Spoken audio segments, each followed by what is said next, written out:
3-4 বছরে এই পর্যন্ত আইছি। আবার নিজের আমার কিছু ইনকামের টাকাও আছে,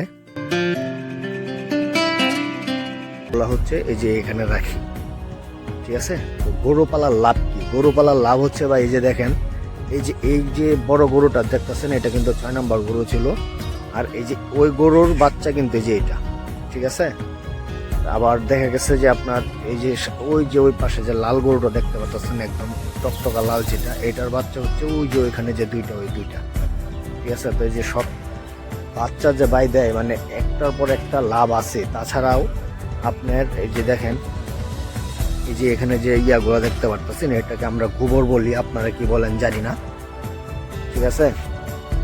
যেটাকে আমরা গোবর বলি, এই যে গোবরটা দিয়ে কিন্তু পরে রান্না করার ইয়া হয়, মানে এগুলো আমরা মুইট্টা বলি, আমরা গ্রামের ভাষায় মুইট্টা বলি। আপনারা কি বলেন? যদি আপনারা জানা থাকে তাহলে একটু কমেন্ট করে জানাবেন।